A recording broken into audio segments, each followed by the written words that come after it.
नमस्कार। वाल्मीकि के राम पर हम आज चर्चा करेंगे। चर्चा आरंभ करने के पहले मैं संस्कृत में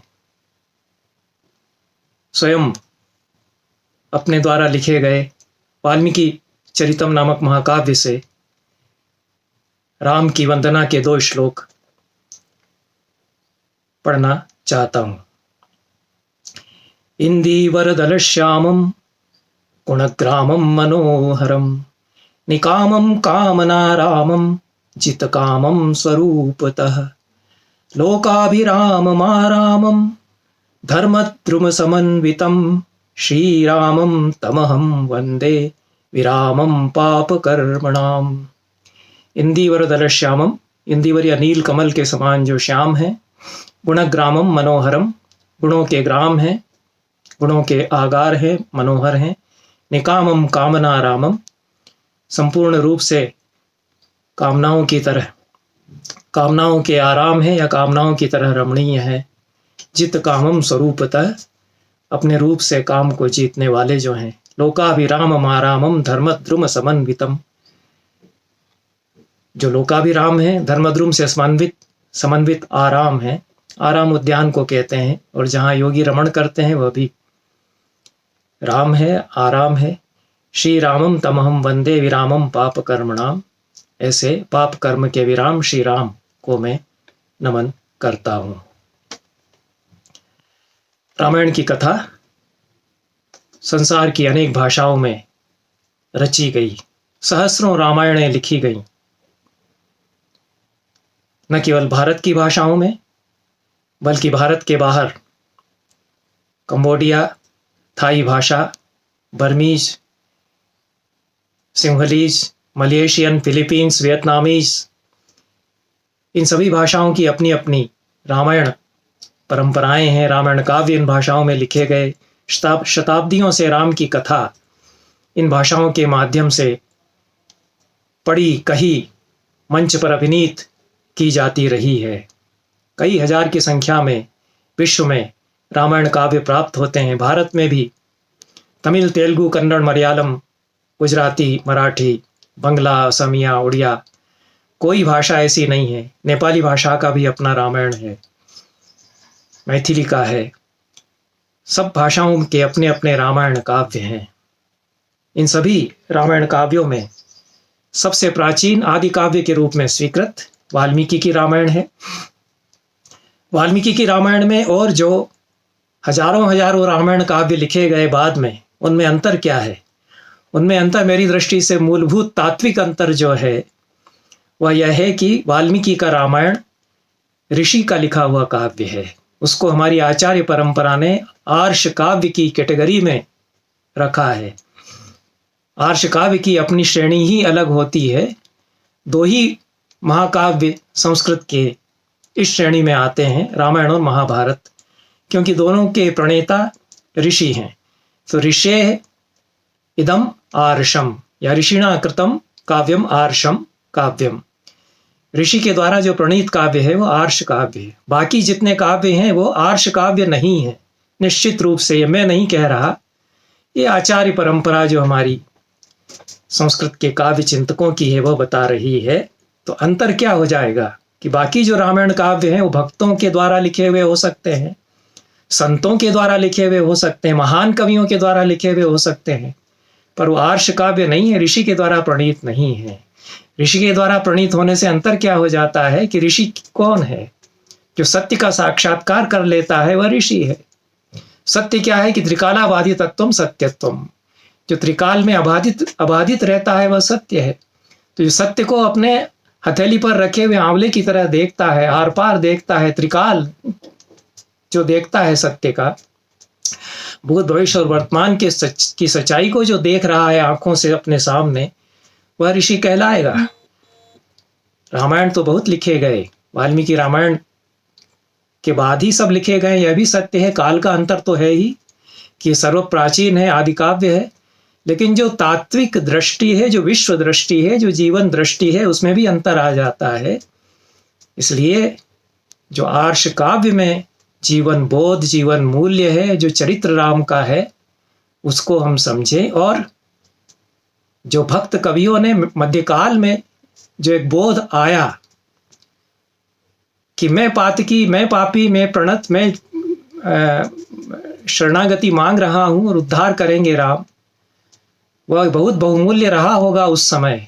1000 साल तक शायद उसी ने हमको बचा करके रखा, इतिहास की जो सारी त्रासदियां थी उनके बीच में। लेकिन उसने हमको कहां से कहां ले जा करके पटक दिया।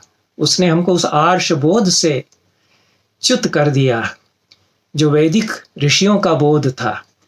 तो वैदिक ऋषियों का जो आर्ष बोध है वह यह है कि मनुष्य पहले है, वही देवताओं की सृष्टि कर सकता है। ऋषि जो देवताओं का आवाहन करते हैं, देवताओं को आना पड़ता है। मनुष्य पहले है, मनुष्य अपने कर्म से ईश्वर हो सकता है।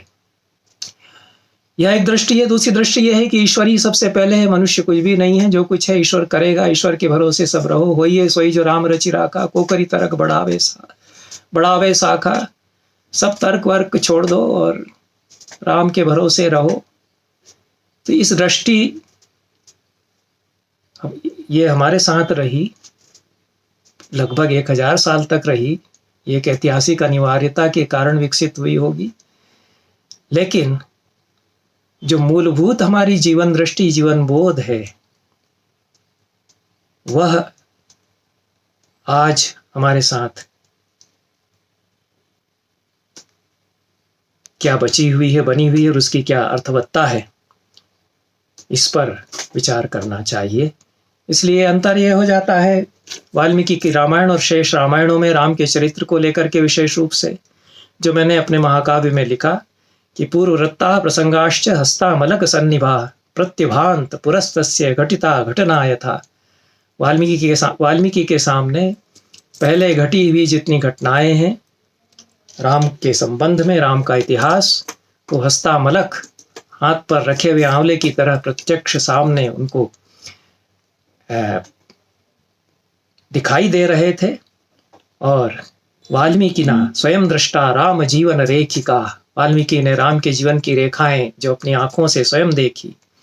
उन्मील्य तूलिका विस्ता चित्रत्वेन विनिर्मिता, उन्होंने अपनी तूलिका से अपने काव्य में उकेर करके उनका एक रमणीय चित्र बना दिया है। तो यह अंतर तो रहेगा, क्योंकि वाल्मीकि राम को अपने आंखों के सामने देख रहे हैं। वे राम के सृष्टा भी हैं, राम उनके सामने बच्चे हैं और राम को वे रच रहे हैं। वाल्मीकि स्वयं रामायण के पात्र भी हैं, तो रामायण की घटनाओं के वे नियंता हो जाते हैं। वाल्मीकि ही तो सीता को जब राम वनवास दे देते हैं तो उससे कहते हैं कि मैं तुम्हारा पिता हूँ, मैं जानता हूँ कि तुम निर्दोष निष्पाप हो और तुम यहाँ आश्रम में निर्भय निशंक होकर के रहो, और राम ने ठीक नहीं किया जो तुमको इस तरह से उसने त्याग दिया है इत्यादि। तो वे नियंता भी होते हैं रामायण के, राम के चरित्र के वे निर्माता भी हैं, जो वैदिक ऋषियों की हमारी दृष्टि है कि हम रचते हैं हमारे होने से। तो ये जो आत्मविश्वास है मनुष्य का, और मनुष्य अपने कर्तृत्व से ईश्वर को रच सकता है, स्वयं ईश्वरमय हो सकता है, यह जो एक विश्वबोध और एक विश्व दृष्टि है। और एक विश्व दृष्टि यह है कि हम पातकी गिरे हुए इत्यादि, और हम उद्धार की प्रतीक्षा में हैं।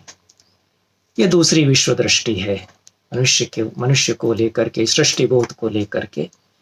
तो यह वाल्मीकि की जो दृष्टि है वह वे राम को रचते हैं, इसलिए वे आदर्श मनुष्य के रूप में राम को रचते हैं। और वे एक ऐसे पुरुष की खोज करना चाह रहे हैं जो कि समाज के सामने प्रकाश स्तंभ की तरह खड़ा किया जा सके, और उन्होंने उसको इस रूप में रखा कि वह हमारे समाज की नियति का निर्धारक बना। रामः स्वयं यथा दृष्टः कविना क्रांत दर्शिना तस्य सत्यम तथा तस्य चायतिस्तेन वर्णिता। उसी महाकाव्य में मैंने लिखा कि उन क्रांतदर्शी कवि ने राम को स्वयं जैसा देखा, वैसा उनका सत्य और उनकी संभावनाओं को उन्होंने उकेरा। रामो यद रामताम यातो रावणो रावणायिता जगदम्बायिता सीता वाल्मीकि तत्र कारणम। राम जो राम बन गए और रावण जो रावण बन गया और सीता जो जगदम्बा हो गई, उसमें वाल्मीकि कारण है। वाल्मीकि की आंखों से देखे गए एक राम है और एक मध्यकाल में जो प्रिज्म निर्मित किया गया उसके आलोक में, उसकी रंग बिरंगी छटाओं में जो राम उकेरे गए हमको दिखाई देते हैं, वो उस सत्य से दूर हैं जो वाल्मीकि का सत्य है, जो राम का सत्य है। तो वाल्मीकि के सत्य के आलोक में हम राम को देखने का प्रयास करते हैं। और यदि वाल्मीकि उनको एक आदर्श मनुष्य के रूप में नहीं रच रहे होते और वे ईश्वर रूप ही है, इसी रूप में मान करके आराधक के भाव से उनको उनका भक्ति भाव से चित्रण कर रहे होते, तो काव्य के रूप में वाल्मीकि रामायण की यह महत्ता और यह गरिमा नहीं होती जो है इस समय। उस गरिमा को हमको समझना चाहिए। उस गरिमा को रविन्द्रनाथ टैगोर ने समझा। रविन्द्रनाथ ठाकुर कहते हैं, ये उनका उद्धरण में पढ़ता हूँ, यदि कवि वाल्मीकि मनुष्य के चरित्र का वर्णन न कर देव चरित्र का वर्णन करते तो उससे अवश्य ही रामायण का गौरव कम हो जाता।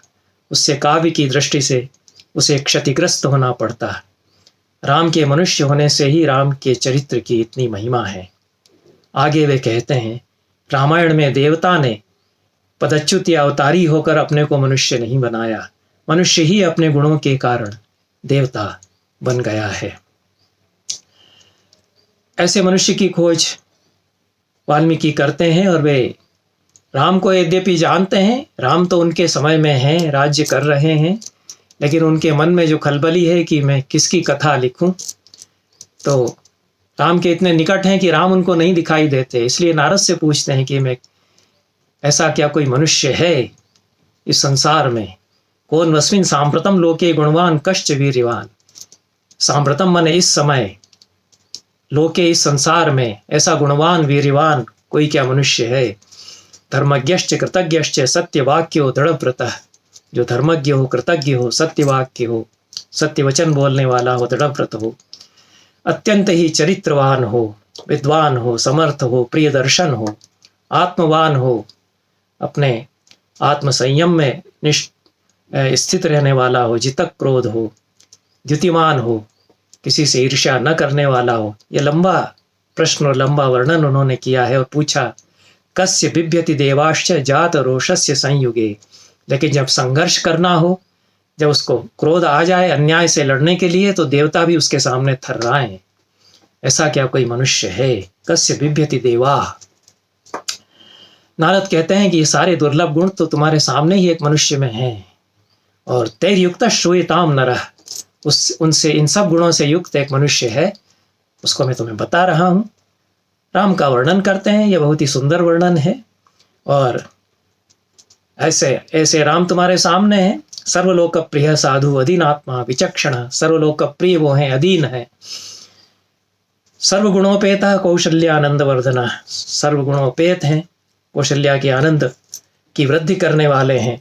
समुद्रैव गांभीर्ये धैर्येण हिमवान इव, वो गहराई में, गंभीरता में समुद्र की तरह गहरे, और अपनी उदात्तता में, अपने चरित्र की ऊंचाइयों में हिमालय की तरह। ऐसे रूप से ऐसे अद्भुत, बुद्धिमान, नीतिमान, वाग्मी, विपुलांश, उन्नत स्कंध वाले, महाबाहु, कंबुग्रीव, महाहनु, ये सब वर्णन नारद करते हुए राम के बारे में उनको कहते हैं कि ये तुम्हारे सामने है, मौजूद है, इनकी कथा लिखो। तो यह जो राम का गुण है कि वे पौरुषमय है, दीप्त पौरुष उनमें है। वो सीता, हनुमान जब आते हैं अशोक वाटिका में मिलते हैं, तो एक प्रश्न हनुमान से करती है, कच्चिदाशास्ति देवानां प्रसादम पार्थिवात्मजः कच्चित पुरुषकारम च दैवम च प्रतिपद्यते। पार्थिवात्मज, राजपुत्र, मेरे पति राम, क्या देवताओं के प्रसाद की आशंसा करते हैं? देवताओं का प्रसाद उनको प्राप्त है? क्या वे पुरुषकार और दैव को एक साथ समेटने में समर्थ हो रहे हैं? दोनों उनको क्या प्राप्त हैं? ये प्रश्न। सीता स्वयं बहुत बड़ी बुद्धिजीवी हैं, बहुत क्षत्रियाणी हैं, वीरांगना भी हैं और बहुत व्युत्पन्न हैं, समझदार हैं वे। राम से उसी तरह वे बातचीत भी करती हैं। तो सीता के बारे में तो यहाँ नहीं कहेंगे, लेकिन यह जो बहुत गंभीर गूढ़ प्रश्न है उसमें दैव शब्द का रहस्य सीता जानती हैं। दैव का रहस्य हम वैसे संस्कृत में समझते हैं कि भाग्य, दैव है, लेकिन उसका जो वैयाकरणिक अर्थ है वह तो देवताओं के द्वारा रचा गया। तो जो पुरुष पौरुष करता है उसकी नियति देवता स्वयं प्रशस्त करते चले जाते हैं, यही दैव है। तो मनुष्य अपने भाग्य का निर्माता स्वयं होता है। तो सीता यह प्रश्न कर रही हैं कि वे अपने पौरुष से क्या अपनी नियति को रचते चले जा रहे हैं राम। यह राम के बारे में प्रश्न है। इसीलिए राम कहते हैं रावण की विजय के पश्चात कि दैव संपादितो दोषो मानुषेण मया जिता। यदि भाग्य ने कुछ विपरीत भी खेल रचा हो तो मैंने उसको पलट दिया। मनुष्य होते हुए, एक मनुष्य होते हुए मैंने दैव को पराजित कर दिया। यह राम आत्मविश्वास के साथ में कहते हैं कि देवता भी यदि अन्य कुछ रच रहे हैं तो मैं अपनी नियति स्वयं रच सकूंगा। यह तो एक पौरुष इस प्रकार का अपनी नियति स्वयं रचने वाला जो मनुष्य है उसके रूप में राम का एक चित्र है। लेकिन जो आज हमारे लिए राम का चरित्र मननीय है, विचारणीय है, वह राम के प्रजातांत्रिक मूल्यों के कारण है।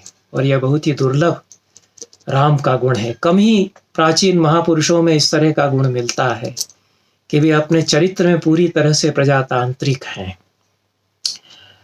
राम और कृष्ण दोनों ही हमारे महापुरुष पूरी तरह से प्रजातांत्रिक हैं अपने चरित्र में। और राम और रावण में अंतर यही ही, एक विशेष अंतर यह भी है कि रावण जो है वह अधिनायकतावादी तानाशाही तंत्र का प्रतीक है, वह जनतांत्रिक नहीं है अपनी प्रकृति में। राम प्रजातांत्रिक हैं अपनी प्रकृति में मूलतः।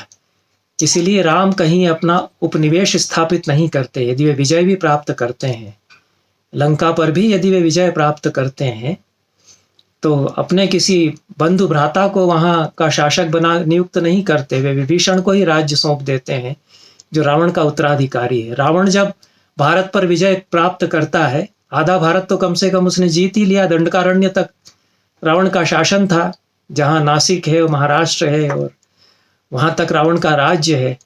लेकिन वो अपनी कॉलोनी, अपना उपनिवेश यहाँ बना लेता है, अपने भाइयों को, खर और दूषण को वहाँ शासक के रूप में स्थापित कर देता है। यह विस्तारवादी, साम्राज्यवादी, अधिनायकतावादी, तानाशाही जो तंत्र है वह रावण का है। उस सारी पृथ्वी पर ही उसका एक शासन इसी प्रकार का था, एक तंत्रीय अधिनायकतावादी उसका शासन था। राम इसके विपरीत समस्त प्रजातांत्रिक मूल्यों के प्रतीक रामायण में हैं, इसीलिए जनता उनको चाहती है। वाल्मीकि इसी रूप में उनका वर्णन करते हैं। वाल्मीकि कहते हैं, नहीं तस्मान मनः कश्चित चक्षुषी वा नरोत्तमात् नरः शक्नोत्यपाकृष्टुम अतिक्रांतेऽपि राघवे। कोई भी लोग, कोई भी मनुष्य, कोई भी प्रजा के जन एक बार राम पर उनकी आंखें लग जाए तो आंखें उन पर से हटा नहीं पाते थे। इतने प्रिय दर्शन, इतने अच्छे वे हर एक को लगते थे कि वे सामने हैं तो उन पर से आंखें नहीं हटा पाते थे। और जब वे सामने से गुजर जाएं, जब भी उसी तरफ देखते रह जाते थे कि राम उधर चले गए। यश्च रामम न पश्येत्तु यम च रामो न पश्यति निंदितः सर्वलोकेषु स्वात्मा पेनम विगर्हते। जिसको राम ने नहीं देखा और जिसने राम को नहीं देखा, वो अपने भाग्य को कोसता है कि अरे मैंने राम को नहीं देखा, राम की दृष्टि मुझ पर नहीं पड़ी और मैंने राम को नहीं देखा। तो यह राम का स्वरूप है जनता की आंखों में, अयोध्या की प्रजा की आंखों में, कि एक बार उनको देख लिया तो हम कृतार्थ हुए। वो इतने अच्छे हमको लगते हैं। इतने अच्छे इसलिए लगते हैं कि वो ध्यान रखते हैं। वो ध्यान रखते हैं क्योंकि अपनी प्रकृति में प्रजातांत्रिक हैं, और वे प्रजातांत्रिक हैं इसीलिए जनता असहयोग कर देती है जब राम का निर्वासन होता है। राम वनवास पर चल देते हैं सबसे विदा लेकर के, और जैसे ही अयोध्या की प्रजा में यह खबर फैलती है कि राम राजा नहीं हो रहे हैं, उनका राज्याभिषेक तो निरस्त कर दिया गया और वे तो वन जा रहे हैं। तो अयोध्या की जनता घरों से बाहर निकल करके और चल पड़ती है कि जहाँ राम है वहीं हम जाते हैं। यह हमारे इतिहास का पहला असहयोग आंदोलन है मेरी दृष्टि में। गांधी जी ने जब असहयोग आंदोलन आरंभ किया तो उन्होंने 18वीं और 19वीं शताब्दी के विदित इतिहास से कुछ उदाहरण दिए थे, यह बताने के लिए कि मैं अकेला यह आंदोलन इस तरह का नहीं कर रहा हूँ। मुझसे पहले भी आम जनता ने इस तरह के आंदोलन किए। गाँवों में जमींदार अत्याचार कर रहा है और त्रस्त कर रहा है जनता को, तो उस गांव की पूरी जनता गांव छोड़ करके चली जाती है कि किस पर राज्य करोगे। जब पूरा गांव खाली हो जाएगा तो किस पर राज्य करोगे। जो भी सूबेदार या जमींदार या शासक है उससे असहयोग करने की पद्धति हमारे यहाँ। आम जनता जो निरीह जनता है तो उनका क्या छीन लोगे, उनके घर सेंत करके रख लो, यही तो कहते हैं। अयोध्या के पूर्ववासी यही कहते हैं कि घर हमारे सेंत करके रख ले के कई अस्मत् त्यक्तानि वेश्मानि कैकेयी प्रतिपद्यताम, ले ले हमारे सारे घर, हम रहेंगे ही नहीं, इनमें चूहे दौड़ेंगे, सूने हो जाएंगे, इनमें झाड़ू नहीं लगाने वाला कोई रहेगा। यही सब कहते हैं। बहुत ही सुंदर ओजस्वी शब्दावली वाल्मीकि की वहाँ है। समुद्रत निधानानि परिध्वस्ता जिराणि च, खंडहर हो जाएंगे ये, खुदे रह जाएंगे ये घर हमारे, चूहे बिल बना लेंगे इनमें। उपात्त धन धानानि रत सर्वाणि सर्वश, कुछ नहीं रहेगा इनमें, खाली खाली घर मिलेंगे, धूल रहेगी इनमें। रजसाभ्यो कीर्णानि परित्यक्तानि दैवते, हमारे साथ देवता भी इनको छोड़ करके चले जाएंगे। मूषिकैः परिधावद्भिः उद्विलैः आवृतानि च, चूहे दौड़ेंगे फिर इनमें और बिल चूहों के होंगे। अपेतोदक धूमानि हीन सम्मार्जनानि च, इनमें पानी नहीं रहेगा, धुआं नहीं उठेगा इन घरों से, यज्ञ का, हवन का या रसोई का। प्रनष्ट बलि कर्मेज्या मंत्र होम जपानि च, इनमें मंत्र पाठ नहीं होगा, बलि नहीं, पूजा नहीं होगी। बलि यहाँ बलि पशु बलि नहीं है, पूजा से आशय है। मंत्र होम जप नहीं होंगे। इस तरह से टूटे फूटे कुछ भांडे इनमें रहेंगे, इनको कैकेयी अपने पास सेंत करके रखे, हम जा रहे हैं, चले। सारी अयोध्या की प्रजा छोड़ करके जाने लगती है। तो राम है जो कि अराजकता नहीं होने देना चाहते, वो सारी परिस्थिति की गंभीरता को समझते हैं। तो वो किसी तरह अनुरोध करके उनको वापस भेजना चाहते हैं, लेकिन फिर भी लोग नहीं जाते हैं वापस। तो फिर राम थोड़ा सा उनको धोखा देकर के निकल जाते हैं। यह तो तुलसी रामचरितमानस में भी है, अन्य रामायणों में भी है, वाल्मीकि रामायण में भी है। यह राम का एक प्रजातांत्रिक जो स्वरूप है कि प्रजा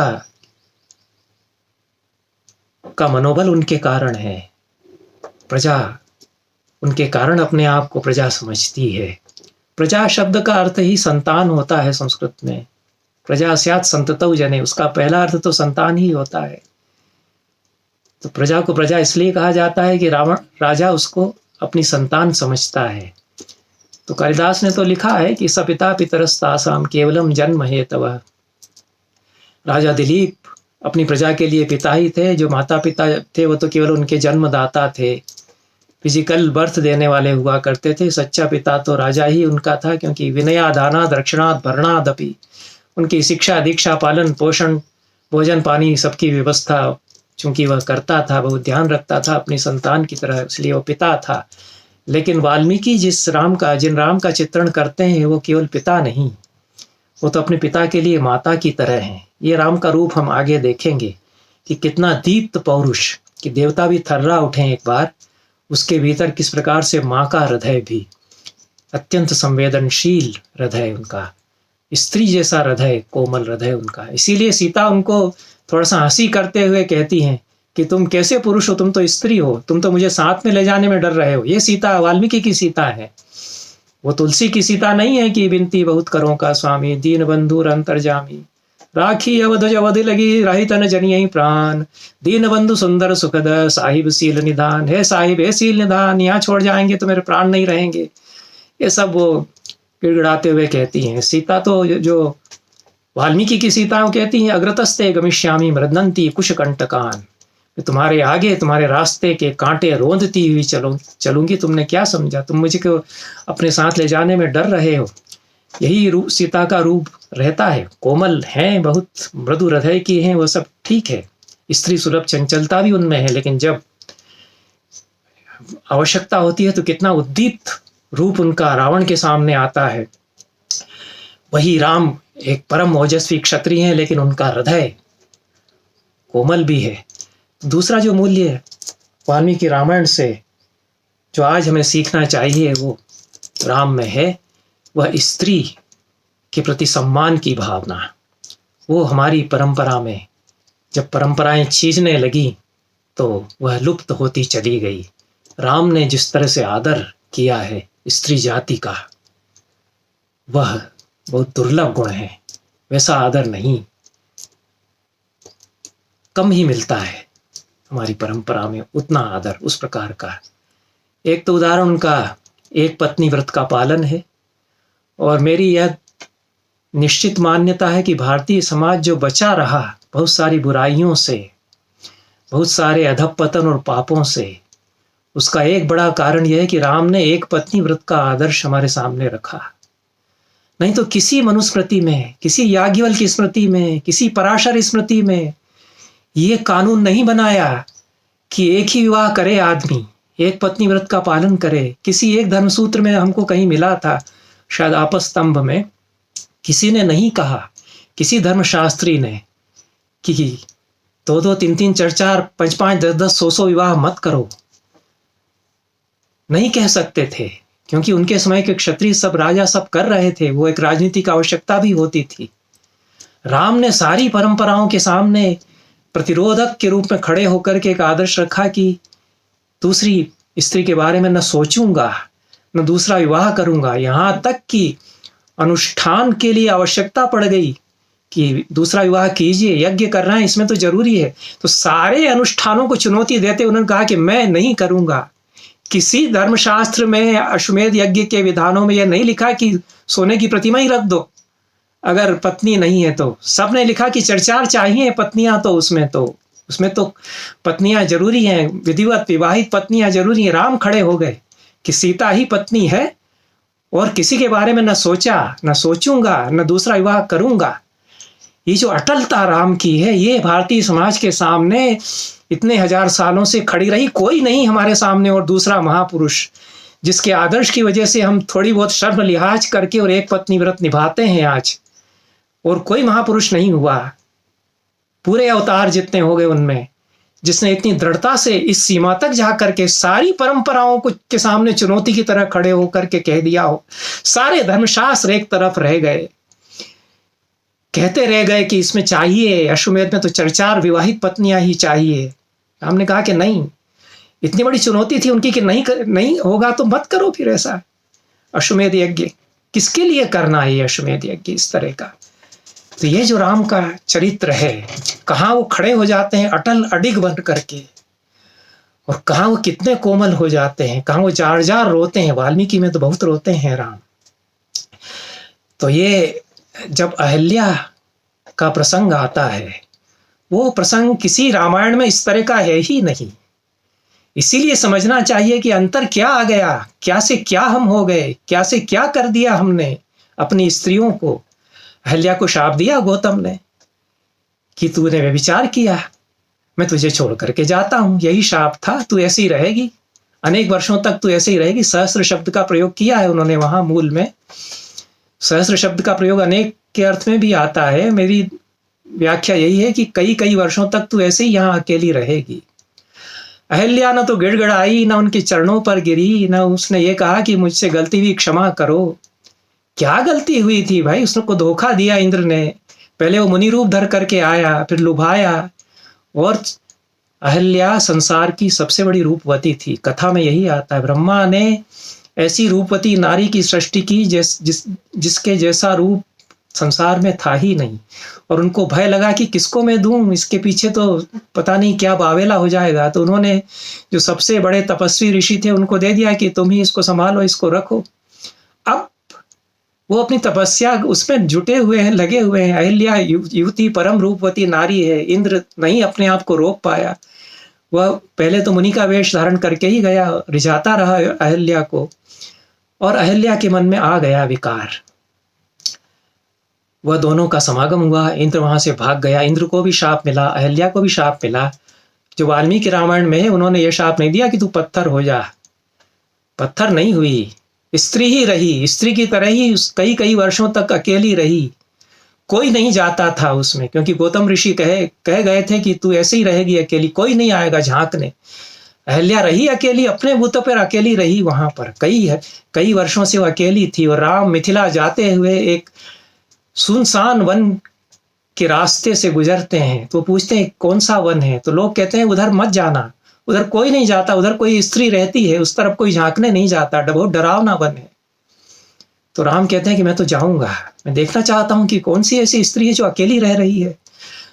अनेक वर्षों से वो ऐसी ही रह रही है, लोग बताते हैं, और कोई नहीं जाता उसके यहाँ। राम चले जाते हैं, लक्ष्मण उनके साथ पीछे जाते हैं, विश्वामित्र चले जाते हैं उनके साथ। और राम देखते हैं कि एक अद्भुत तेजस्विनी नारी कुटिया में अकेली बैठी हुई है। क्या उसका रूप है, क्या उसका तेज है। ये वाल्मीकि ने लिखा है, शिला बनी हुई थी पड़ी वहां, ये नहीं लिखा, वाल्मीकि ने तो नहीं लिखा है कहीं। इसलिए समझ लीजिए कि क्या अहल्या है वाल्मीकि की, और क्या राम है वाल्मीकि के। वो अहल्या को देख करके प्रणाम करते हैं कि माँ, तुम्हारे साथ तो गौतम ने न्याय नहीं किया, गौतम को तुम्हें अपनाना चाहिए फिर से। वो कहते हैं तो तस्या जग्रतु पादु राघवौ तदा। वाल्मीकि कहते हैं कि राम और लक्ष्मण दोनों ने उसके पैर पकड़ लिए। अहल्या ने उनका स्वागत सत्कार किया, फूल फल दिए, सुंदर बगीचा उसने आसपास लगा रहती थी, अपने बूते पर रही वो अकेली। यही चरित्र चाहिए आपको, चाहिए कौन सा चरित्र आप सोच लीजिए, कि जो नाक रगड़ता है, गिड़गिड़ाता, मैं पातकी में गिरा हुआ, मेरा प्रभु उद्धार करो, और उनके पांवों की डस्ट से वो हो जाएगी। वो चरित्र चाहिए जो मनस्वी की तरह खड़ा हो जाए कि मैं अपने बूते पर रह लूंगा, वो चरित्र चाहिए। बहुत सुविधा होती है, बड़ा धन्य धन्य का भाव पैदा होता है, बड़ा अच्छा लगता है जब हम छोड़ देते हैं सब कुछ प्रभु पर कि वो आकर के उद्धार कर लेंगे। लेकिन ऐसा होगा नहीं, रोनते हुए आक्रामक चले जाएंगे, आपके मंदिर लूटते हुए चले जाएंगे। वो प्रभु आएंगे कि नहीं आएंगे क्या पता है। अपने बूते पर आपने उद्धार अपना नहीं किया तो प्रभु उद्धार करने नहीं आएगा, उन्हीं का उद्धार करने आएगा जिन्होंने अपने पौरुष से अपना उद्धार किया है। राम इसीलिए कहते हैं कि मैंने देव संपादित दोष को अपने पौरुष से जीत लिया है। तो ये अहल्या और ये राम है। और जब राम उसको कहते हैं कि गौतम ऋषि को तुमको अपना लेना चाहिए, तो गौतम आते हैं वहां। अहल्या फिर नहीं, अहल्या तो यहां भी बुलाने नहीं गई कि अब तो राम आ गए, अब तो तुम आ जाओ।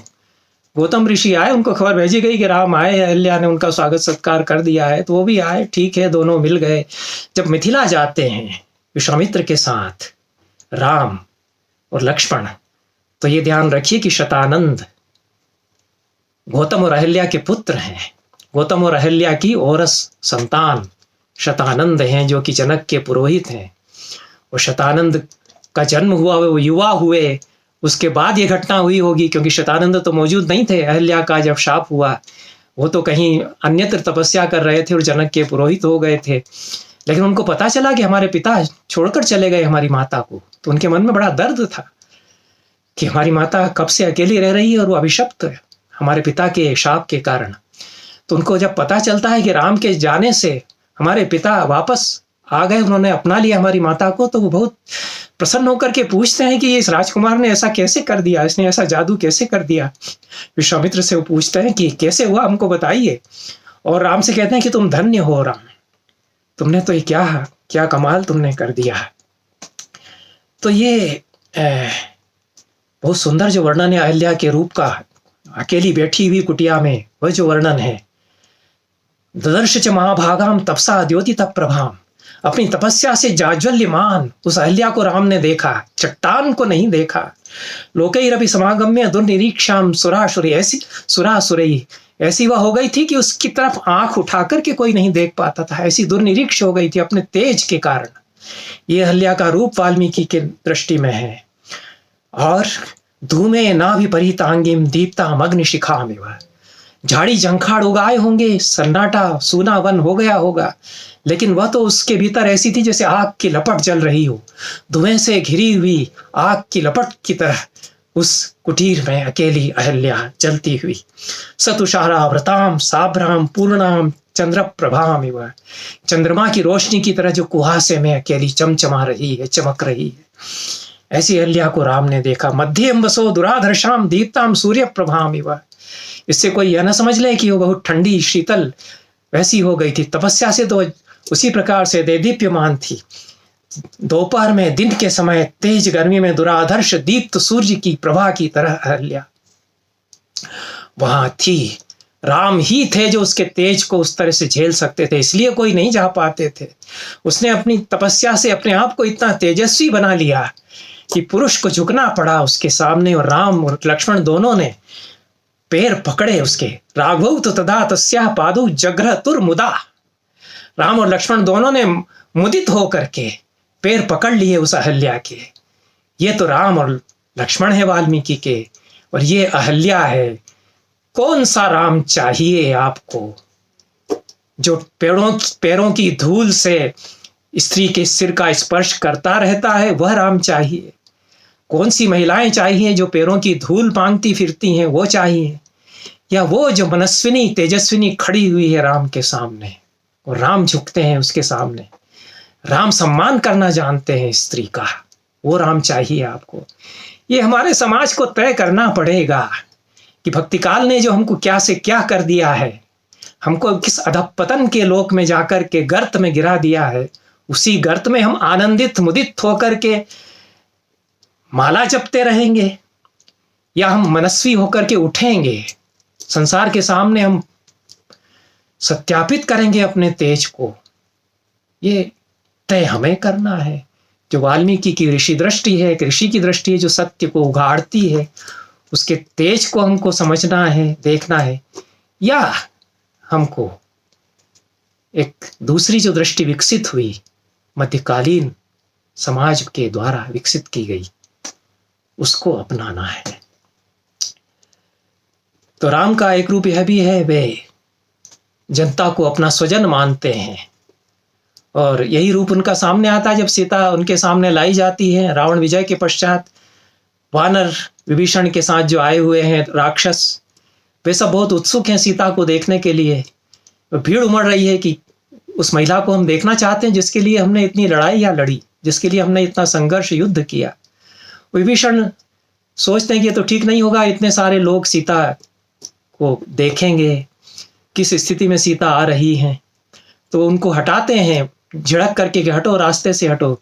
तो राम पहली बार क्रोध करते हैं विभीषण पर और कहते हैं क्या कर रहे हो? वो कहते हैं जनो यम स्वजनो मम, ये मेरे अपने लोग हैं, इन्होंने मेरे लिए प्राण निछावर किए, इन्होंने मेरे लिए युद्ध किया रावण से, इनको तुम हटा रहे हो, इनको देखने दो सीता को, अगर ये देखना चाहते हैं। तो यह जो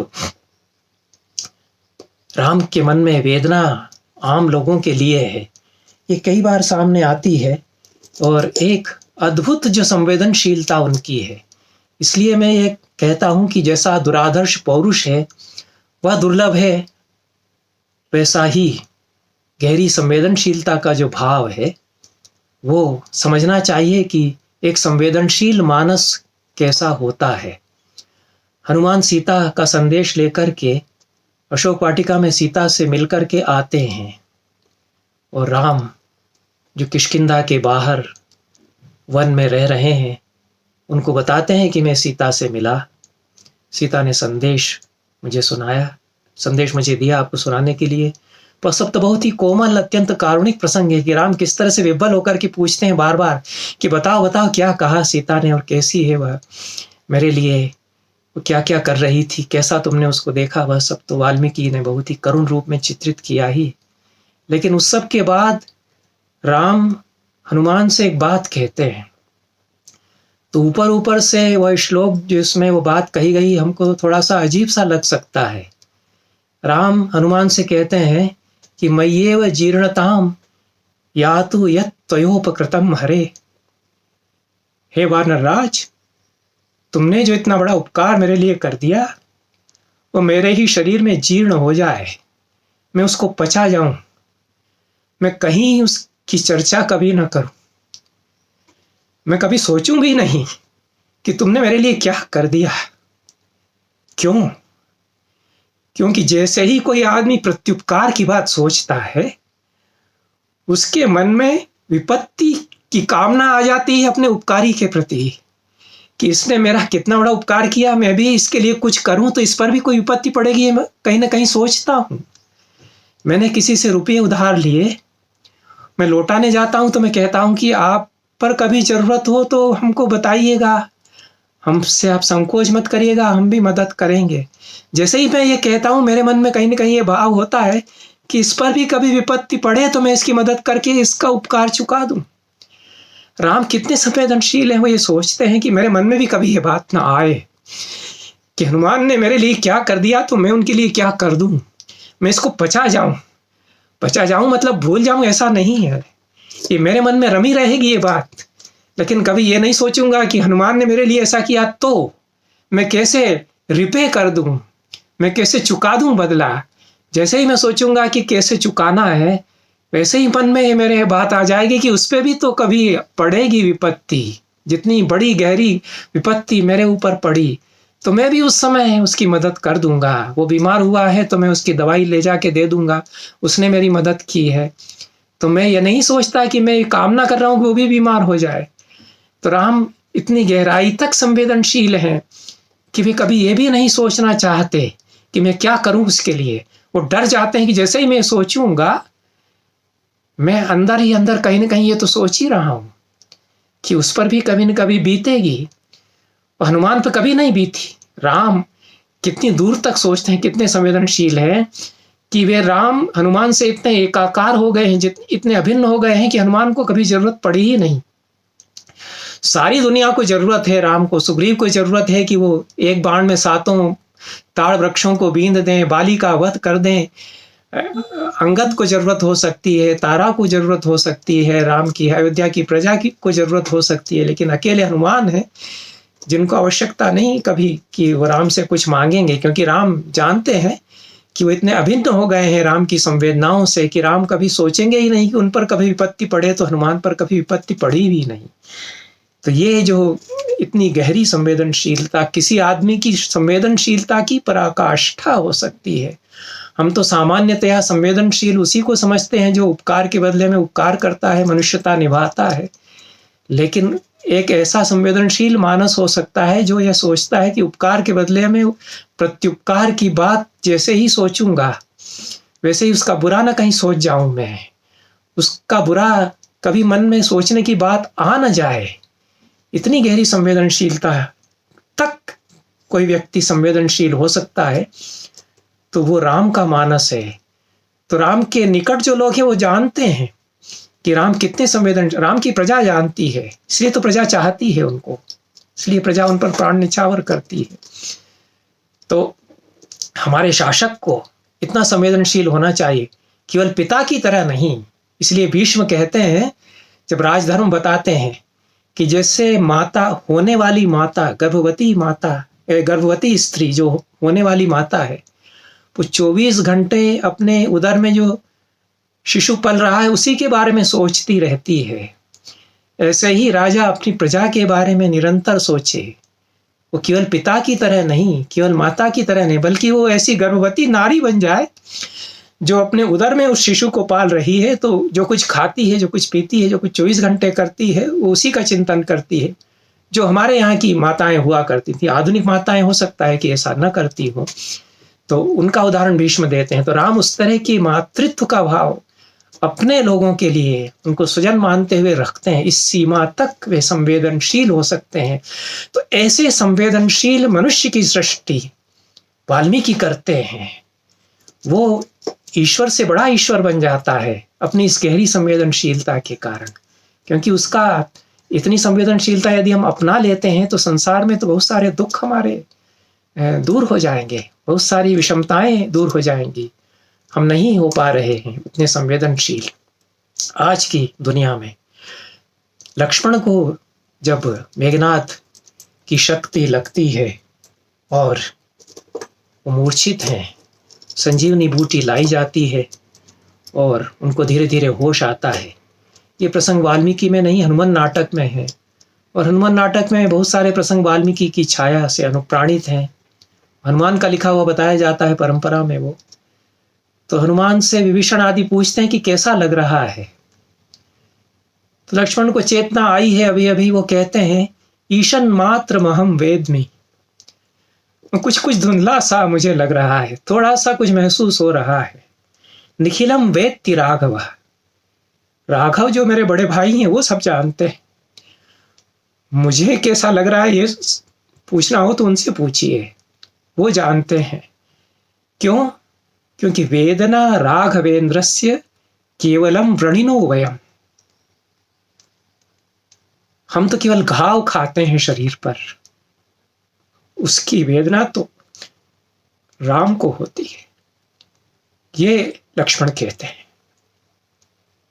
तो राम के लिए घाव खाने वाले लोग जानते हैं कि जो घाव हम खाते हैं उनकी कितनी वेदना राम को है। सीता जानती है कि निर्वासन जो उन्होंने कर दिया, प्रजा की इच्छा के सामने झुक करके कर दिया, लोकापवाद के डर से कर दिया, परंपराओं का निर्वाह करने के लिए कर दिया, जो कुछ सोच करके कर दिया, तो उसकी वेदना हमको नहीं है, उनको है।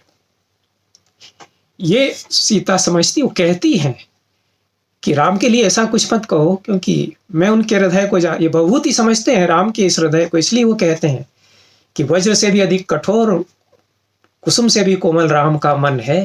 तो कालिदास और भभूति ये दो कवि वाल्मीकि के राम को समझते हैं, इसलिए वो उस राम की लगभग सृष्टि कुछ करते हैं अपने ढंग से। लेकिन वाल्मीकि के राम के बारे में ये जो उनके निकट के लोगों की समझ है, वो आप देखते हैं कि कितनी गहरी समझ उनकी है। सीता जिस तरह से उनको समझती हैं, इसीलिए जब चाहे उनसे लड़ती भी हैं, उलाहना देती हैं, बहस करती हैं। वाल्मीकि की सीता वो इतने अपने हैं।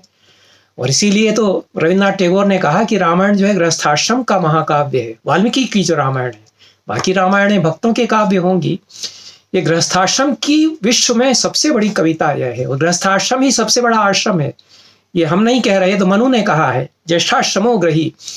चारों आश्रमों में जो सबसे ज्येष्ठ है, सबसे बड़ा आश्रम है, वो गृहस्थाश्रम है। और वो हमारी संस्कृति का आदर्श है गृहस्थाश्रम। उस आदर्श का सबसे बड़ा जो महाकाव्य है वो रामायण है। उस आदर्श को सबसे बड़े जो निभाने वाले हैं वो राम और सीता हैं। तो ये वाल्मीकि के राम और सीता हैं। कुछ और बातें जो वाल्मीकि के राम के बारे में हैं उनको संक्षेप में बता करके, और यह वाल्मीकि में जिस तरह के प्रसंग है ये अन्य किसी रामायण में नहीं है, ये आप निश्चित समझ लीजिए। जो सच्चाई राम कथा की वाल्मीकि के रामायण में है, वो कई बार उसका अणुमात्र भी दूसरी रामायणों में कहीं भी नहीं मिलेगा। जैसे कि ये एक प्रसंग है कि दशरथ ने घोषणा की कि मैं राम का राज्याभिषेक कर दूंगा। उनके मंत्रिमंडल ने बहुत हर्षध्वनि करते हुए अनुमोदन किया कि बहुत अच्छा है, हम सब समर्थन करते हैं, राम का राज्याभिषेक हो जाए। और दशरथ कहते हैं कि जल्दी से जल्दी कर देता हूँ, सारे तैयारियां करो, तुरंत करो तैयारी, तुरंत कर देना है बस सब राम का राज्याभिषेक। और राम को बुलाते हैं और राम से कहते हैं श्वस्त्वाम अभिषेक्षामि यो राज्ये परंतप।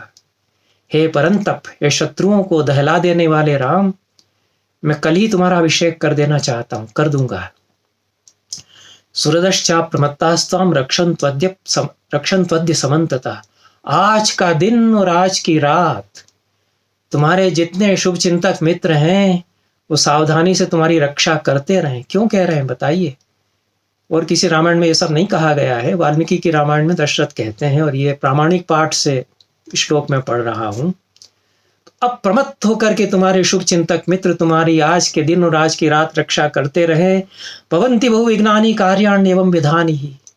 इस तरह के शुभ कार्यों में बहुत से विघ्न होते हैं। विप्रोषितश्च भरतो यावदेव पुरादितः। जब तक भरत इस नगर के बाहर बाहर हैं, वो ननिहाल हमने उनको भेज दिया, जब तक वो बाहर हैं तब तक ये काम निपट जाए। तावदेवाभिषेकस्ते प्राप्त कालो मतो मम। तब तक तुम्हारा अभिषेक हो जाए, यही मैं चाह रहा हूं, यही मौका है, इस समय तुम्हारा अभिषेक मैं कर दूं। फिर कहते हैं राम उनके इशारे समझते हैं और राम सब जानते हैं जो बात कोई नहीं जानता। इस प्रसंग के पीछे जो मर्म है उसको राम जानते थे और दशरथ जानते थे। तो दशरथ कहते हैं कि कामम खलु सताम व्रते भ्राता ते भरत स्थित, तुम्हारे भाई भरत बहुत सज्जन हैं, सद्भावना रखते हैं, ज्येष्ठानुवर्ती, धर्मात्मा, सानुक्रोशो जितेंद्रिय, वो ज्येष्ठ बड़े भाई का अनुकरण करने वाले, उदार मना है, करुणामय है, जितेंद्रिय है, सब अच्छा है, उनको लोभ नहीं होगा, यह भी समझ रहा हूं मैं, लेकिन कुछ कह नहीं सकते कब क्या हो जाए। महलों में षड्यंत्र पलते हैं, राजमहलों में, किंतु चित्तम मनुष्याणाम अनित्यमिति में मतम, मनुष्य का चित्त कब डामाडोल हो जाए क्या कोई कह सकता है। इसलिए तुम भी तैयार हो जाओ, कल ही तुम्हारा अभिषेक हो जाए। राम चाहते हैं या नहीं राज्याभिषेक, ये तो पूछा भी नहीं। राम से पूछते तो शायद वो मना कर देते, क्योंकि राम जानते थे कि हमारे पिता ने राज्य शुल्क देकर के हमारी तीसरी माता कैकेयी से विवाह किया था। ये राम लक्ष्मण को बहुत बाद में बताते हैं। लक्ष्मण जब कैकेयी को गाली जैसी देने लगते हैं कि देखिए क्या क्या कर दिया उसने हमारी तीसरी माता ने, तो राम कहते हैं कि भैया आप कुछ मत कहो, जो हुआ सो बहुत अच्छा हो गया, क्योंकि हमारे पिता ने जब विवाह किया हमारी तीसरी माता कैकेयी से, जो कि नव यौवना थी, परम रूपवती थी, तो यह वचन देकर के उन्होंने विवाह किया कि इससे जो संतान होगी वही राजा बनेगी। कैकेयी के पिता को उन्होंने ये वचन दे दिया था। राम कैसे इस बात को जानते थे और कोई नहीं जानता था, ये वाल्मीकि के राम हैं। और चूंकि इसको किसी को बताना नहीं है इसलिए नहीं बताते। उस समय जब सब हो जाता है तब लक्ष्मण को समझाते हुए बताते हैं कि यही तो हम चाहते थे, जो हो गया सो सब अच्छा ही तो हो गया, क्योंकि हमारे पिता ने वचन दे दिया था। अब दशरथ को कितनी वेदना है, एक तरफ सारी प्रजा संपूर्ण हृदय से चाहती है कि राम ही राजा होंगे, सारे मंत्री चाहते हैं कि राम ही राजा हों, दशरथ स्वयं बहुत प्रजावत्सल हैं, बहुत प्रजा का ध्यान रखते हैं, प्रजा का मन नहीं तोड़ सकते, तो कितना अंतर्द्वंद उनके मन में। वो तय कर लेते हैं कि मैं इस बार वचन अपना तोड़ दूंगा। कैकेयी के पिता जिनको वचन दिया था वो रहे नहीं, अब वहां भी कोई याद नहीं रखता होगा कि हमने वचन दिया था, और वचन भी एक तरह से कानून की भाषा में तो इनफ्रक्चुअस हो गया, क्योंकि वचन ये दिया था कि इससे जो संतान होगी वो राजा बनेगी। उस समय बाकी रानियों से संतान नहीं थी, अब बाकी रानियों से भी संतानें हो गई, वो भी एक साथ हुई, उसमें भी राम बड़े हैं, तो अब वो स्थितियां बदल गई। तो दशरथ इसलिए जो उचित था वो कर रहे थे, लेकिन ये वचन तो दे दिया गया था। राम इस बात को समझते हैं, लेकिन वो मुंह नहीं खोल सकते, इतना धैर्य, उनको भी बड़ी मनोवेदना है कि क्या हो रहा है। दशरथ के मन में अलग से सुगबुगाहट है कि मैं जल्दी से काम निपटा दूं, क्योंकि प्रजा का मन रह जाए, जो उचित है वह हो जाए और सब ठीक ठाक हो जाए, हो सकता है कि कुछ गड़बड़ ना हो, ये सोच करके वो करते हैं। अंत में अपने प्राण उनको देने ही पड़ते हैं उस अंतर्द्वंद के कारण। तो ये सब तो हुआ, तो राम इस बात को समझ रहे हैं, लेकिन कितना धैर्य है, कैसा अटूट धैर्य है कि वो जहां चुप रहना है वहां चुप ही रहते हैं कि अब क्या कह सकते हैं। मुंह खोलेंगे तो सारी प्रजा उठ खड़ी हो जाएगी कि राम आप में कुछ नहीं कह सकते। तो ये स्थिति है, वाल्मीकि जानते हैं इस बात को, इसीलिए कहा कि जो ऋषि की दृष्टि ने सत्य उगाड़ दिए हैं वो युग के सत्य हैं, और ये सारे युगों के सत्य हैं। जो बाकी रामायणें कहती हैं वो एक युग के, एक काल के, एक देशीय सत्य हो जाते हैं, कई बार प्राय हो जाते हैं। ये चिरंतन सत्य हैं, क्योंकि हर युग में ऐसा होता है, हर युग में राम के साथ ऐसा हो सकता है, होता आया है। तो इसलिए राम को जब बताया गया कि तुम्हारा राज्याभिषेक कल होगा, वो चुपचाप सुन लेते हैं। फिर उनको बुलाया जाता है, कैकेयी वरदान मांग लेती, कैकेयी कहती कि बुला करके लाओ राम को, सुमंत्र उनको बुलाने जाते हैं। कैकेयी उनको बता देती हैं कि तुम्हारे पिता संकोच के कारण बता नहीं पा रहे हैं, देखो इनको बड़ी वेदना है, ये बोल नहीं पा रहे हैं, लेकिन इन्होंने मुझे वरदान दे दिए है, तुमको 14 वर्ष के वनवास पर जाना होगा और भरत को राज्याभिषेक होगा। तो राम चुपचाप सुन लेते हैं, मन में हो सकता है कि बहुत प्रसन्न हो गए हों, लेकिन यहाँ भी चुपचाप सुन लेते हैं, क्योंकि जानते हैं कि ये भी जो हुआ इससे सब समस्या निपट नहीं जाएगी। तो इस समय तो धैर्य ही रखना होगा, बहुत धैर्य से। ये राम के जो वचन वहाँ हैं अत्यंत बुद्धिमत्तापूर्ण वचन है कि माता जो आप कह रही हैं सब कुछ शिरोधार्य है, और एक बार मैंने कह दिया तो करिष्ये प्रतिजाने च रामो दिर ना विभाषते, मैंने वचन दे दिया, मैं जो आप कह रही हैं वही करूंगा, राम दो बात नहीं कहता। इतना सब कह करके प्रणाम करके वहां से चल देते हैं। यह सब राम का धैर्य, राम की मितभाषिता कि कहाँ कितना कम बोलना है, कहाँ एकदम चुप रहना है। ये जो एक कौशल है मनुष्य के रूप में, बुद्धिमत्ता है, सूक्ष्मदर्शिता है, विवेक है, ये चालाकी और चतुराई नहीं है, ये सूक्ष्मदर्शिता और विवेक है, प्रज्ञा है ये मनुष्य की। उसके कारण वो इतना सा ही बोल करके वहां से चल देते हैं।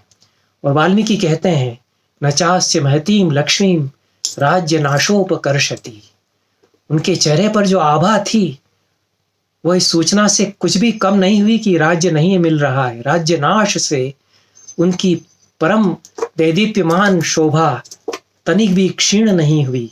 लोक कांतस्य कांतत्वा शीत रश्मे रिव क्षपा, जैसे कि रात में चंद्रमा की कांति बढ़ती चली जाती है, वैसे ही राम की कांति शीत रश्मि की तरह, रात्रि के शीत रश्मि की तरह, उसी तरह आभा, सांत्वना देने वाली उनकी आभा उसी तरह बढ़ती रही।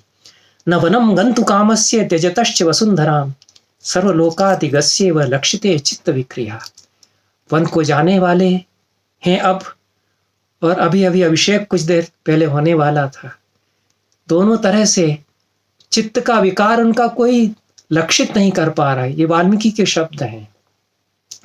चित्त में उथल पुथल तो हुई है, जब राज्याभिषेक होगा यह सूचना दी गई तब भी उथल पुथल है कि पता नहीं क्या होगा।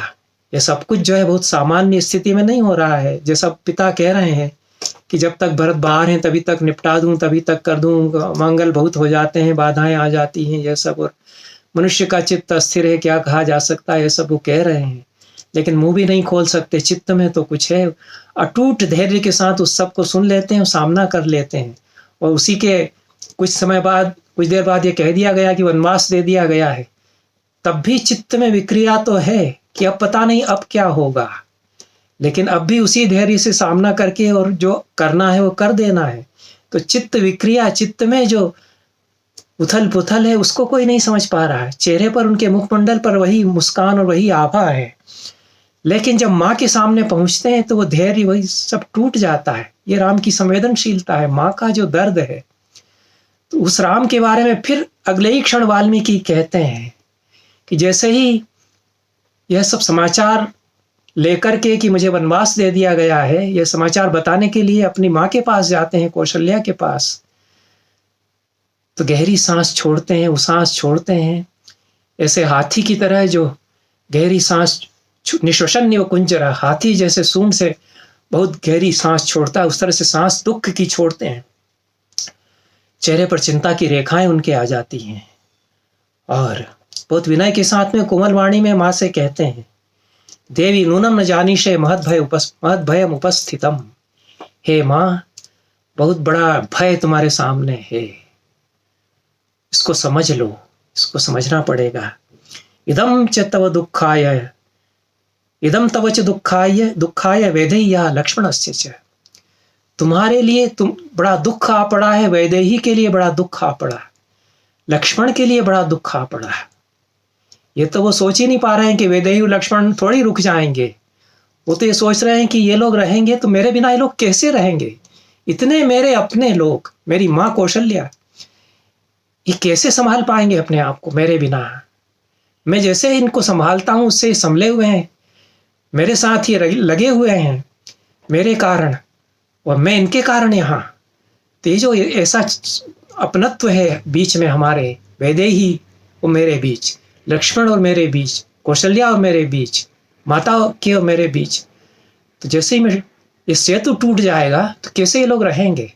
तो कहते हैं कि किसी तरह संभालो अपने आप को माता, क्योंकि बड़ा दुख आ पड़ा है।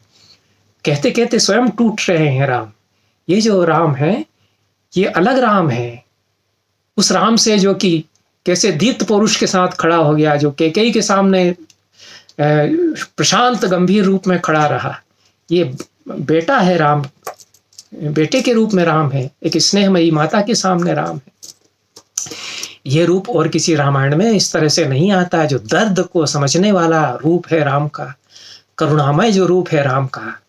तो वहाँ तो फिर वो लीला वीला करते रहते हैं, सबको नचाते हैं राम गुसाई, और अगर कहीं रोते भी हैं तो लीला ही है उनकी, लीला समझ लीजिए, लीला समझ करके मुदित प्रमुदित होते रहिए। लेकिन जो मनुष्य का दर्द है उसको समझना है, उसकी पीड़ा को समझना है। जो पीड़ा हमारी आपकी पीड़ा है, जो हमारे साथ चलेगी, हमको आदमी होने के लिए प्रेरित करेगी, उसको जानना है। तो इस रामायण से समझिए कि दुख में आदमी की पीड़ा कैसी होती है। लीलामय की लीला से वो पीड़ा नहीं जानी जाती, उसमें तो आप मगन धन्य होते रहिए। तो इसलिए वाल्मीकि के राम तक जाना होगा हमें अंततः, और कोई गति नहीं है। बाकी जो युगबोध हमारे सामने आए, जो बाकी जो जीवन बोध हमें दिए गए, वो बचाने नहीं आएंगे उस समय, प्रभु बचाने फिर नहीं आएंगे। जो वाल्मीकि के राम हैं उनको मन में रखोगे तो शायद वो बचाने के लिए साथ, उनकी स्मृति, उनका मनुष्य, उनका दर्द रहेगा। तो इसलिए टैगोर कहते हैं कि इसकी गरिमा इसलिए है कि मनुष्य की वेदना का, मनुष्य की करुणा का, मनुष्य के पौरुष का चित्रण करता है यह काव्य। सीता के पास जब जाते हैं तो और भी ज्यादा, फिर तो टूटने जैसे लगते हैं, सीता के सामने अत्यंत शोकाकुल होते हैं। ये मेरी प्राण प्रिया है, अब इससे कहना है कि मैं जा रहा हूं। लेकिन सीता तो वो अद्भुत नारी है, वो तो हंसते हुए कहती है अरे क्या कह रहे हो आप, और क्यों दुखी हो रहे हो, मैं तो चली रही हूँ साथ में। वो अलग पूरा बदल देती हैं पूरा दृश्य ही। वो राम उनको समझाते रहते हैं कि माता का ध्यान रखना है, तुमको यहाँ रहना है, तुम चल दोगी मेरे साथ तो कौन ध्यान रखेगा। तो सीता तो नहीं मानती हैं। लेकिन सीता के सामने जाते समय वाल्मीकि कहते हैं कि राम का मुख फीका पड़ा हुआ था, उनके चेहरे का रंग उड़ गया था, पसीना पसीना हो रहे थे। और सीता तो उनको देख करके पहले तो घबराई गई कि क्या हुआ, ऐसे क्यों आप दिखाई दे रहे हैं। और राम एक वाक्य कहते हैं कि सीता मुझे पिता ने वनवास दे दिया है, और कुछ कह ही नहीं पाते। सीता ही सब समझ जाती हैं कि ठीक वो, और कुछ तो ज्यादा कहना ही नहीं पड़ता राम को उनसे। तो ये राम है, वो सीता के जो राम है वो इस तरह के हैं, कितना चाहते हैं कि कैसे बता पा रहे हैं सीता को कि मैं तो जा रहा हूं, कैसे तुम रहोगी यहाँ।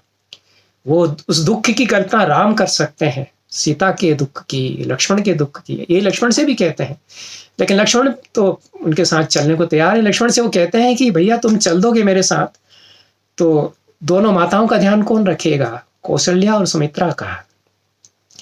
बहुत बहुत ही कोमल संवेदनामय कारुणिक वचन है ये राम के लक्ष्मण से, कि इनको खाना भी मिलेगा या नहीं मुझे चिंता लग रही है। को ही भोजयिष्यति कौसल्यां सुमित्रां वा यशस्विनीं, सा ही राज्यमिदं प्राप्य नृपस्यात् स्वपतेः सुता, दुःखितानां सपत्नीनां न करिष्यति शोभनम्। दोनों माताओं का ध्यान कौन रखेगा, इनको भोजन पानी भी मिलेगा या नहीं मिलेगा। अश्वपति कैकयराज की जो बेटी है उसके अधीन जब सारी सत्ता हो जाएगी तो हो सकता है कि वो अपनी सपत्नियों का मर्दन करने लग जाए। ये तो राजनीति में होता ही है, गवर्नमेंट बदल गई तो पहले जिनकी गवर्नमेंट थी उनको तो कुचल करके रख दो, उनको इतना दबा दो उनको कि आवाज उनकी ना उठे, विपक्ष की आवाज पूरी तरह से दब करके रह जाए। ये हर देश काल में जो होता आया है वो राम जानते हैं। और ये तो होता अगर भरत एक अलग ही तरह के आदमी ने साबित कर देते अपने आप को, जो जैसा दशरथ कह रहे थे कि वो बहुत भला आदमी है, हो सकता है कि ऐसा कुछ ना हो, लेकिन क्या कह सकते हैं क्या हो जाए। आशंका तो थी ही, और राम को भी आशंका थी, क्योंकि राजनीति है उसमें तो ऐसा हो सकता है जो कच्चा यथार्थ, ये जो यथार्थ है बेलोस ठोस यथार्थ। तो राम लक्ष्मण को समझाते हैं कि भैया तुम तो बने रहो यहाँ, क्योंकि हमारी दोनों माताओं का क्या हाल होगा इसकी मुझे बहुत चिंता है, और पता नहीं क्या से क्या हो जाएगा। तो ये राम है। लेकिन अंततः सुमित्रा खड़ी होती हैं लक्ष्मण के सामने कि तुम जाओ, तुमको इस समय अपने बड़े भाई का ध्यान रखना ज्यादा आवश्यक है, हम लोग यहाँ रहेंगे, रह लेंगे, मैं संभालूंगी सब, कौशल्या और मैं हम दोनों यहाँ रह लेंगे। तब लक्ष्मण चलते हैं राम के साथ में। लेकिन जाते जाते राम जो अपने पिता से कहते हैं, आप देखिए कि क्या एक पुत्र की क्या तकलीफ है अपनी माँ के लिए। इयम धार्मिक कौशल्या मम माता यशस्विनी वृद्धा चाक्षुद्रशीला च न च त्वाम देव गर्हते। हे मेरे धार्मिक पिता, ये मेरी माता है कौशल्या, ये बूढ़ी हो गई है, कभी चरित्र से इसका अपकर्ष नहीं हुआ, कभी इसने कुछ बुरा नहीं किया, आपके लिए सदा इसने भला ही चाहा। मया विहीनाम वरद प्रपन्नाम शोक सागरम। हे वरद, हे वर देने वाले हमारे पिता, मैं चला जाऊंगा तो शोक के जिस महासागर में डूबेंगी, तो इनका आप ध्यान रखिएगा। अदृष्ट पूर्वक व्यसनाम, ऐसी विपत्ति इन्होंने कभी नहीं देखी मेरी माता ने। तो भूया सम्मंतु मरहसी, ये राम बहुत ही बारीक भाषा है, एक एक शब्द उनका, कि फिर से एक बार इनकी देखभाल आप करना शुरू कर दीजिएगा। भूया सम्मंतु मरहसी, एक बार फिर इनको सम्मान दीजिएगा। वो सारा इतिहास जानते हैं कि हमारे पिता कैकेयी की उंगलियों पर नाचने लग गए, कैकेयी के वशवर्ती हो गए, उसके रूप, उसके यौवन, उसकी सत्ता के। और कैकेयी बहुत तेजस्वी क्षत्रियाणी थी। कैकेयी का जो चरित्र है वो ऐसा गर्हणीय चरित्र नहीं है। ये वो स्त्री थी जो घायल मरणासन्न पति को अपने दोनों हाथों में उठा करके युद्ध भूमि से लेकर के आई थी। वो कैकेयी नहीं है बाद की रामायणों की जिसने अपनी उंगली पिरो दी रथ के पहिए में और रथ चलने लग गया। ऐसा चमत्कार नहीं वहां होता। एक वीर क्षत्रियाणी है कि दशरथ युद्ध में गए हैं तो उनके साथ जाती है कि मैं आपके साथ चलूंगी। इतना प्रेम उसको अपने पति से उसको भी है, और युद्ध में जाती है। और जब सुनती है कि वो तो इतने घायल हो गए हैं, मरने वाले हैं, दौड़ती हुई चली जाती है, अपने हाथों में बाहों में उठा करके दशरथ को ले आती है। तब तो दशरथ कहते हैं कि तुम जो चाहो वर मांग लो। दशरथ को जीवन दान उसने दिया, प्राण रक्षा उसने की। उस समय तो मर जाते, असुरों देवताओं के लिए लड़ने गए थे असुरों से, देवता बचाने नहीं आए, उनको एक स्त्री बचाने के लिए आई। यही तो वाल्मीकि रामायण बता रहा है कि हो सकता है कि कोई ऐसी महिमामयी नारी बचाने के लिए चली आएगी। वो पुरुष के तेज से बनी हुई नारी नहीं है, वो ऐसी दुर्गा नहीं है जिसको कि सब पुरुषों ने अपना तेज डाल के दुर्गा बना दिया है। वो अपने तेज से बनी हुई नारी है, कि जो कैकेयी है, जो सीता है, वो अपने स्त्रीत्व के तेज से जाज्वल्यमान नारी वह है। किसी पुरुष के उधार दिए हुए तेज से बनी हुई नारियां नहीं। हमने जो स्त्री का चरित्र गढ़ा है बाकी सब रामायणों में, वो पुरुषों का दिया हुआ तेज लेकर के वो बड़ी तेजस्विनी बनती हुई लगती है नारियां। आज की भारतीय नारियों को चाहिए कि वो इन सब रामायणों में जो पुरुष का दिया हुआ तेज है, उधार दिया हुआ तेज है, उसके उधार पर कब तक जीती रहेंगी ये वो सोचें। और वो जो उनका मूलभूत स्वरूप वाल्मीकि ने दिखाया है उस पर विचार करें। वरना तो आप उसकी दया करुणा, उसकी महत्ता उसके समक्ष बनी रही है। यदि आपको इसी रूप में रहने में बहुत संतोष है, संतोष तो होता ही है, बहुत कई शताब्दियों तक आपको बहुत संतोष का जीवन रहा। लेकिन वाल्मीकि में तो ये नहीं है। वाल्मीकि में तो उस सारी वेदना से गुजरना पड़ेगा, उस यंत्रणा से गुजरना पड़ेगा, और उस तिमिर को पार करके और आलोक को देखना होगा। तो इस तिमिर को पार करके आलोक को यदि देखना हो तब तो वाल्मीकि रामायण है, और नहीं देखना है आलोक को, अंधेरे में बहुत सुख सुविधा मिल रही है तो बहुत ही अच्छा है, लेकिन उससे अंधेरा फिर छटेगा नहीं, और ही बड़ा होता चला जाएगा। ये वाल्मीकि रामायण का संदेश है। तो मैं और अधिक नहीं कहूँगा। बहुत सारे ऐसे प्रसंग हैं जब लक्ष्मण को बताते हैं, अपना मन खोलते हैं वन में। राम, उनको पता नहीं है कि हमारे पिता तो गुजर चुके, हमारे जाने के 2-4 दिन बाद ही वो सिधार गए।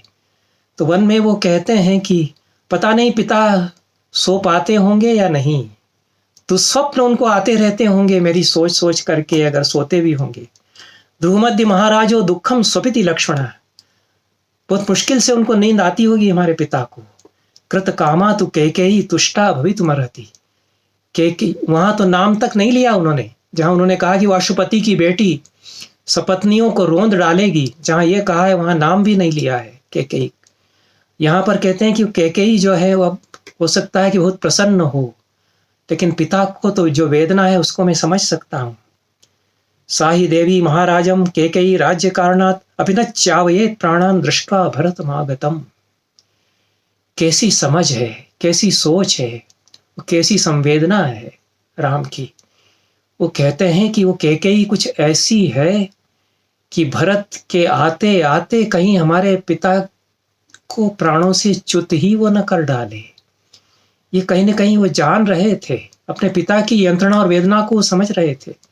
और दशरथ को केवल ये यंत्रणा नहीं थी कि राम को वनवास हो गया, यही यंत्रणा नहीं थी। बहुत बड़ी यंत्रणा जो दशरथ का चरित्र है वाल्मीकि रामायण में, कि वो अत्यंत प्रजावत्सल हैं।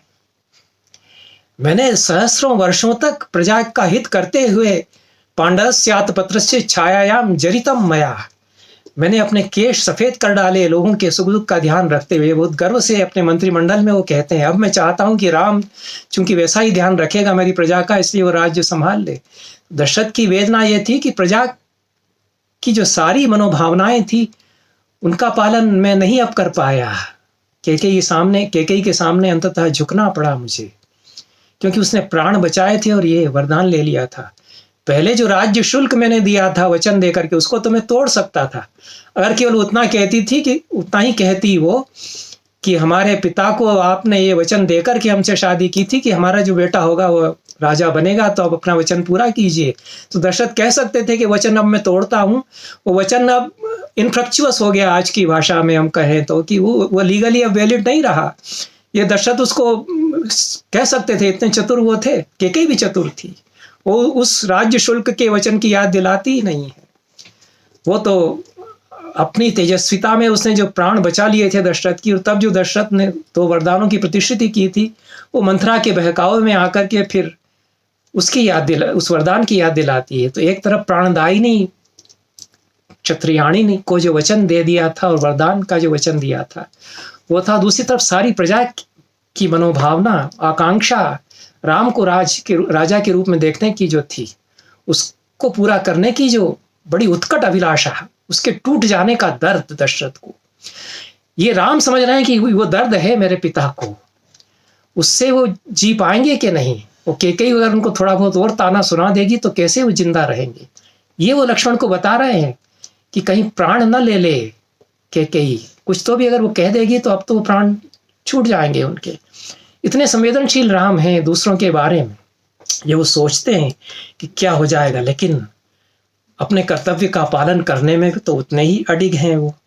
और भी बहुत कुछ आगे कहते हैं लक्ष्मण से उसके आगे। एक मनुष्य के रूप में आप कह सकते हैं कि बहुत कमजोरियों के क्षण भी राम के जीवन में आते हैं।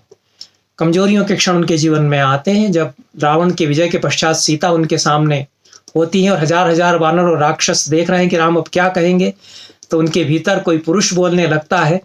और कुछ कमजोरियों के क्षण यहाँ भी आते हैं, जब वो कल्पनाएं करते हैं तरह तरह की कि क्या हुआ होगा मेरे पिता का, क्या हुआ होगा मेरी माता का, कौशल्या का। तरह तरह की दुष्कल्पनाएं उनके मन में उपजती हैं। तो एक मनुष्य के रूप में जो अत्यंत संवेदनशील मानस है, उसके कारण राम को हम कुछ कमजोर क्षणों में भी देखते हैं, एक अपूर्व पौरुष के क्षणों में भी उनको हम देखते हैं। वो जब सीता का हरण हो जाता है तो लक्ष्मण से ये भी कहते हैं अपना मन खोलते हुए, वेदना तो उनको बहुत है, सीता के लिए दुख बहुत है, लेकिन एक पुरुष के रूप में जो अनुभव है उसको भी कहते हैं कि हे लक्ष्मण, सीता को पर पुरुष स्पर्श करे, इससे बढ़कर के दुखदायक बात मेरे लिए और क्या हो सकती है। रावण ने उसको छुआ और वो उठा करके ले गया। ये सोच सोच करके कलेजा मसोसता है मेरा। ये एक भारतीय पति के रूप में सबसे बड़ी उसकी कमजोरी होती है कि कोई देख ले मेरी पत्नी को, आंख उठा करके उससे बात कर ले, उसको छू ले।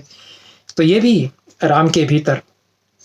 तो बाकी सब दुख मेरे लिए छोटे हैं, ये मेरे लिए सबसे बड़ा दुख है। ये भी राम कहते हैं अरण्य कांड में। तो ये राम का स्वरूप है, अपार अद्भुत गुणों से संपन्न। और जो सबसे बड़ी उनकी विशेषता है, इस रूप में और किसी रामायण में नहीं आती कि रामायण जो वाल्मीकि की है वो सीता और राम के प्रेम की अनूठी कहानी भी है, अद्भुत कथा है जो केवल सीता जानती हैं और राम जानते हैं कि दोनों का एक दूसरे के लिए क्या प्रेम है। या कुछ हनुमान जानते हैं। हनुमान भी वाल्मीकि रामायण में वो नहीं है कि परम भक्त हनुमान है, अपूर्व तेजस्वी ज्ञानी, वो संसार के सबसे बड़े ज्ञानियों में से है। ये भक्ति काल मध्यकाल आने के पहले तक तो हनुमान को इसी रूप में जाना जाता था कि बहुत बड़े विद्वान हैं, व्याकरण के बड़े विद्वान हैं, अनेक भाषाओं के ज्ञाता हैं और कदाचित राम के बाद सबसे बड़े बुद्धिमान वो पूरी वाल्मीकि रामायण में हैं। रावण भी बहुत बुद्धिमान है, कई बार समझना कठिन हो जाता है कि कौन ज़्यादा बड़ा ज्ञानी और बुद्धिमान है इन तीनों में, राम, रावण और हनुमान में। तो ये परम बुद्धिमान भी हनुमान है। तो शायद हनुमान जानते हैं कि क्या संबंध है राम का। बहुत पैनी दृष्टि हनुमान की है जैसा हम देखते हैं। तो जिस तरह से राम रो पड़ते हैं जब हनुमान उनके सामने वो मणि सीता जो देती हैं कि राम ने ये विवाह के समय मेरे पिता ने मुझे मणि दी थी, ये मैं धारण किए रही सुहाग का चिन्ह के रूप में, और मेरे पति हमेशा खुश होते थे मुझे धारण किए हुए देख करके। सीता को फिर सारे आभूषण पहनाए गए थे। वशिष्ठ ने कहा दुत्कारते हुए, फटकारते हुए कैकेयी को कि ये क्या कर रही हो, ये वलकल पहन करके जाएगी, तुमने अपने वरदान में क्या ये मांगा था कि मुनि की तरह उनकी पत्नी भी साथ में जाएगी, तुमने तो राम के लिए वरदान मांगा है, सारे बढ़िया गहने पहन करके अच्छी तरह से जाएगी। उन्होंने तो ये तक कह दिया था कि ये राज करेगी। वशिष्ठ ने कह दिया, ये वाल्मीकि में है और किसी रामायण में नहीं है। वशिष्ठ कहते हैं कि राम को वनवास दिया है ना तुमने, तो राम को वनवास जाने दो, वनवास में सीता राज्य करेगी। तो ये तो तुमने नहीं कहा कि सीता भी वनवास में जाएगी, लेकिन वो एक अलग प्रसंग है। तो सीता तो सारे बढ़िया गहने पहने हुए ही गई थी यहाँ से कुलवधू के रूप में। तो मणि तो उनके पास तब थी जब अशोक वाटिका में हनुमान मिले। वो मणि उन्होंने हनुमान को दी कि ये दिखाना मेरे पति को, बताना कि उन्होंने दी है और ये मेरे पिता जनक ने मुझको पहनाई थी। इसको देख देख करके वो खुद खुश होते थे। तो हनुमान ने जब वो मणि उनको दी तो राम फूट फूट करके रोने लगे। और उन्होंने वाल्मीकि जो कहते हैं नेत्राभ्याम अश्रुपूर्णाभ्याम सुग्रीवमिदम् अब्रवीत, उनकी आंखें आंसुओं से भर गई। उन्होंने सुग्रीव से कहा यथैव धेनु स्रवति स्नेहाद वत्सस्य वत्सला, जैसे कोई गाय अपने बछड़े के लिए दूध बहाने लगती है, वत्सला गाय अपने बछड़े से स्नेह करने वाली गाय, उस तरह से मेरा जी भराया ये मणि को देख करके। ये जो हमने कहा है कि एक ममतामयी माँ का हृदय भी उनके भीतर उतना ही है। इसलिए ऐसा पुरुष और किसी रामायण में नहीं रचा गया। ईश्वर तो आए, ईश्वरों ने तो खूब अवतार लिया, लेकिन ऐसा मनुष्य नहीं रचा गया। तो उस मनुष्य को यदि देखना है तो वाल्मीकि में जाना पड़ेगा, क्योंकि वो ऐसी उपमा अपने लिए देते हैं, वत्सला धेनु की उपमा अपने लिए देते हैं राम, क्योंकि वो जानते हैं कि मेरे भीतर वो एक जननी का, माँ का हृदय है। ये राम जानते हैं। तो या भवभूति जानते हैं, हनुमान जानते हैं इस बात को। इसलिए हनुमान जो दोनों के प्रेम की मीमांसा करते हैं कि अस्याः देव्याः मनस्तस्मिन् तस्य चास्यां प्रतिष्ठितम्, उस देवी का मन इनके भीतर है और इनका मन उस देवी के भीतर है। ये मैंने समझ लिया। दोनों को देख, ये भी किसी रामायण में और किसी ने नहीं कहा इस तरह से। अन्योन्या राघवेणाहं भास्करेण प्रभा यथा, ये सीता वाल्मीकि की रामायण में कहती हैं, मैं राम से इस तरह से एकाकार हो गई हूँ जिस तरह से कि सूरज की किरणें सूरज के साथ हुआ करती हैं। राम भी यही कहते हैं कि सीता में मैं इसी तरह से एकाकार हूँ। दोनों में ये जो अनुभव है एक दूसरे से एकाकार होने का, और दोनों का दाम्पत्य जो इतने उतार चढ़ावों के बीच में इस तरह से चलता है, उसकी कथा वाल्मीकि रामायण जिस तरह से कहती है, उस तरह से इस कथा को और किसी ने बयान नहीं किया। बहुत चैनलों पर बहुत महात्मा बहुत तरह से खूब बढ़िया बढ़िया कथाएं सुना करके रामायण की भाव विभोर करते हैं, गदगद करते रहते हैं, लेकिन ये जो अद्भुत अनोखा आख्यान वाल्मीकि का है, वैसा आख्यान नहीं है विश्व के साहित्य में। वैसी रामायण विश्व के साहित्य में दूसरी नहीं है। क्यों की है? एक ऋषि के द्वारा रची हुई रामायण है, किसी भक्त और संत की रची हुई रामायण नहीं है। तो भक्तों और संतों की रामायण है, खूब आप पढ़िए और आनंदित होइए और मगन होते रहिए। लेकिन जब दुनिया को आवश्यकता पड़ेगी उस अंधेरे के गर्त से निकलने की, बाहर जो कि रच दिया है इस मध्यकाल ने जंजाल हमारे साथ, और जो आज की राजनीति उसमें अभी भी हमको उलझाए हुए है। कोई नहीं चाहता कि ये उस अंधेरे से निकले, इसीलिए खूब टीवी चैनलों में खूब कथाएं चलती रहें और बखान होता रहे, भक्ति भाव से गदगद होकर के उस आलोक की चर्चा कहीं दबी रह जाए, जिसकी तेजस्विता से कहीं न कहीं कुछ न कुछ हो जाएगा। तो वो तो फिर भी होगा, सत्य का दिन तो फिर भी आएगा किसी न किसी दिन, क्योंकि आलोक को दबाया नहीं रखा जा सकता है बहुत समय तक। बहुत सारी बातें और भी इस तरह की थीं, बहुत सारे सुंदर प्रसंग हैं वाल्मीकि रामायण के। जितना ही वाल्मीकि रामायण में को हम पढ़ते हैं, ऋषि की दृष्टि सत्य को जिस तरह से अपने अथाह सत्य के सागर में हमें गोते लगा करके बताती है, मोती रत्न उसके, उतने ही हम उसकी आभा से दीप्त होते हैं, स्फूर्त होते हैं। कदाचित हमको उस स्फूर्ति की, उस आभा की आवश्यकता पड़े। इस आशा के साथ मैं अपनी बात यहाँ समाप्त करता हूँ।